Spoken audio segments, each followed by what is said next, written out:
What's up guys, and welcome back to Tech Plant. Today I'm going to show you the volcanic aquatic fern ghost shrimp nano aquarium jar.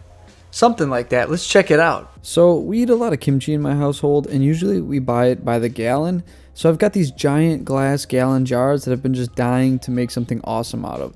So at this point, I'm going to try and make an aquarium for shrimp. Now, I know some of you who are mostly just plant people are already thinking about clicking that X on this video and watching something else, but don't do that. I'm telling you, aquariums are like the next best thing for people who love plants.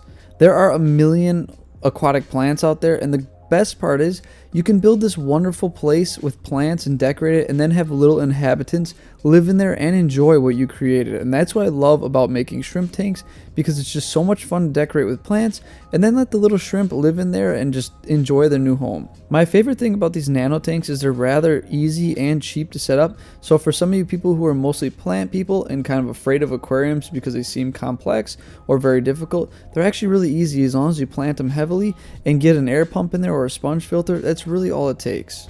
I was going to wait a little longer to get started on this, but when I was at the pet store, I found these plants for 50% off, and I knew that was a sign to make one of these shrimp tanks, so that's exactly what I'm going to do. I ended up buying 3 different aquatic ferns, and I'm going to show you something really cool before we even begin starting to build out this jar aquarium.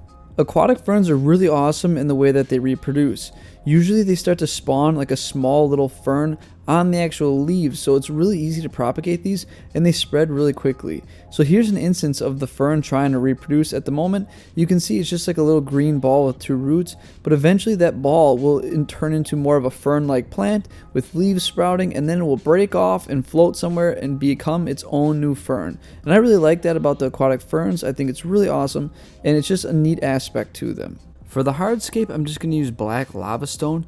This stuff is really porous and has tons of surface area. This is going to be really important because it's going to give a lot of space for bacteria to live, and this is beneficial bacteria that converts fish waste into plant food. So it's going to be like one giant filter, and that's really important for very small nano tanks. I'm also going to use a little bit of like some slightly used fluval stratum. This buffers the pH, and there is some plant nutrients in there as well. So this is going to be my base layer, and then I'm going to put the stone on top. This also already is kind of seeded with some of that beneficial bacteria, and I'm going to put some wet stuff fresh from a running tank in there as well. You'll notice that in the substrate I also had some snail shells from previously perished snails. I'm going to leave them in there just because I think it'll provide some calcium to the shrimps who kind of chip away at it, and as they slowly disintegrate into the water.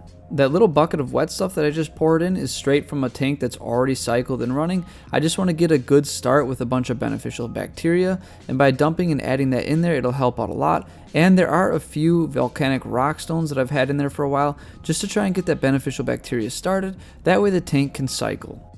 I'm just laying down a base layer of the volcanic rock before I install the filter. This is just for an aesthetic reason. You really don't need to do this, but I am going to pile it up along the back. The whole thing is going to be all this volcanic rock with the fern sticking out of it. For this tank, I'm not going to use any real filtration other than the rock and the substrate, so I'm just going to use an air pump just to keep the water moving around so it doesn't become stagnant. And I think with that movement and the volcanic rock, it should filter out the small bits of waste that the shrimp are going to create. So I'm going to create a custom air filter tube just so it's rigid and the air filter doesn't want to float up to the top. And I'm going to end up using a little gas burner just to get that going. This looks like regular air hose, but it's actually very rigid, but with a little heat you can bend it quite nicely. So it's hard to capture on camera because I have to do this kind of fast and I don't want to get burned, and honestly it's hard to focus on 2 things at once. But here's what it looks like in the end. It's just a rigid thing that can clip on the edge and follows the contour of the inside of the jar. That way it doesn't float around, flop around, and it's just nice and rigid. Because it may seem like the air stone's heavy enough, but once you start pumping a lot of air in there, the whole system along with the hose wants to float up. So this rigid portion of it will keep it where I want it to be. Now that I have the air pump or air stone where I want it, I'm just going to start piling up the lava stone in the back. I want to add a little bit of dimension to this jar. If you just did a flat layer along the bottom, it really wouldn't do much and it wouldn't look very cool. So a lot of people when they're aquascaping really build up the back, and it really helps add dimension to your aquascape and gives it a much better look than just a flat base of rock or soil.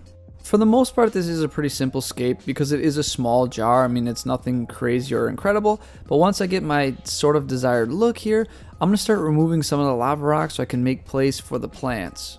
I do really like the lava rock because it's very grippy. It really sticks to each other nice and well, so it's quite easy to stack up actually. It doesn't really want to fall very easily, and as I take pieces out, it really holds position. Another big reason I chose lava rock for these ferns is a lot of aquatic ferns don't like to be planted.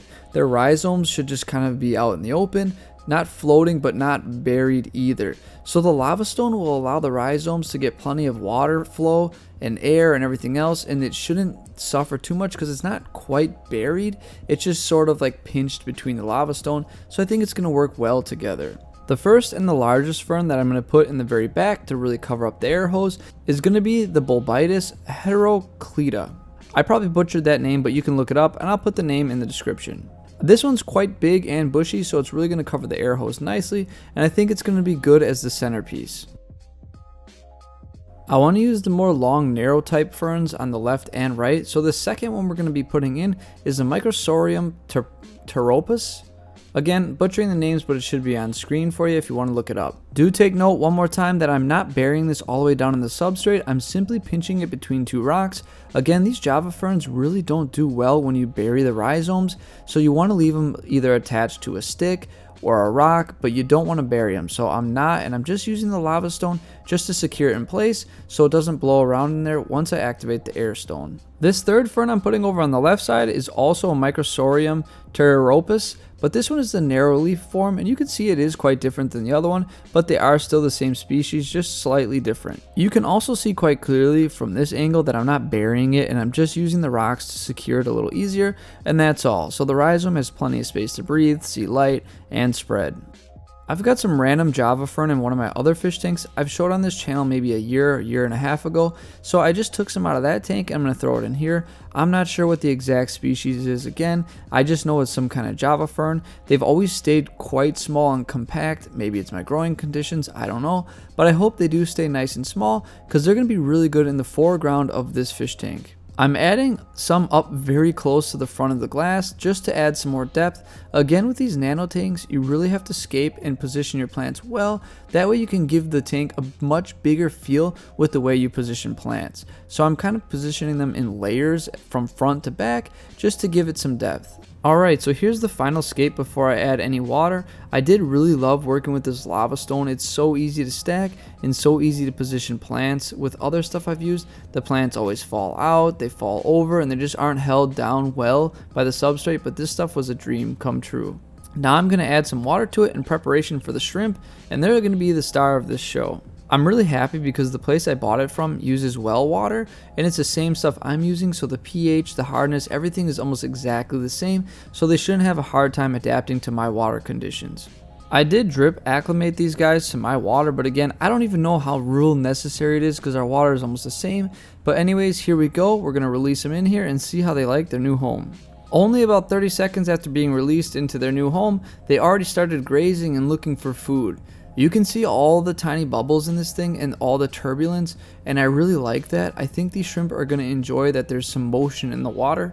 It's not so extreme that they can't even grip onto what they want to grip onto, but it's enough to keep the water fresh, not stagnant, and really oxygenated and filtered, and it's going to blow the food around that they're going to eventually find and graze for. I chose ghost shrimp for this setup just because they can't breed in freshwater. I mean, some people have claimed to be successful, but most people claim that you need salt water or at least the very minimum brackish water for them to reproduce, and that's good because I honestly don't want them to reproduce. This is only a gallon jar. There's not a lot of capacity for life in here, so the 4 or 5 that are in this tank should be just fine for now. And if I see any issues or if I see the parameters are starting to spike, I'll make sure to remove some of them and put them in my other tank. But for now, I think they're going to be plenty happy in there. There are plenty of ferns to absorb nutrients, and there's going to be a lot of porous rock with tons of bacteria to convert that fish waste, or I should say shrimp waste, into food for the plants. I know I mentioned it once before, but I really love the turbulence of this tank. The tiny specks of air bubbles floating around in here really gives it a much larger look. I feel like it's much closer to like real life than just a stagnant aquarium with all that motion, and I love how dynamic the water really is in this tank and the motion that it gives the ferns. I think it's fantastic and beautiful. I'm feeding them a combination of foods. I have little pellets that can fall down in there that they can search and find, and I'm also using a little bit of fish flake food because it blows around in the turbulence, and they seem to have a good time trying to catch it actually. As it flies past, they go with their little claws and they grab it and catch it out of the water and chow down. So it's a lot of fun to feed them and watch them do that, and it's just a really cool jar, and I'm super happy I used this jar to make this. I hope this video inspired the people who are purely plant people to maybe consider getting some sort of aquarium or starting a nano tank. These things are pretty easy to care for as long as you don't overstock them. I have some other tanks that are heavily planted and you really don't have to do water changes very often as long as they're not stocked with a ton of fish. I have a very minor amount of animals living in my fish tanks, and the plants and the bacteria take care of most of the waste, and they need very little maintenance, and that is what I love about shrimp tanks and other tanks that aren't filled to the brim with fish. So I hope you guys like this video, and I hope it encourages you to try and start something like this. Well guys, that pretty much sums up this video. I hope you enjoyed it. I hope you like this new aquarium content. There is a whole rack behind me, so there's going to be a lot more of it, but I promise you it's all still very plant focused. The aquariums of today are nothing like they were in the past. It's all heavily planted stuff. The day of like plastic plants is long gone. It's more like creating these amazing ecosystems for shrimp and small fish to live in, and I think that's radical and super awesome. So I hope you enjoy this, guys. And as always, may your plants grow strong and healthy. I'll see you next time.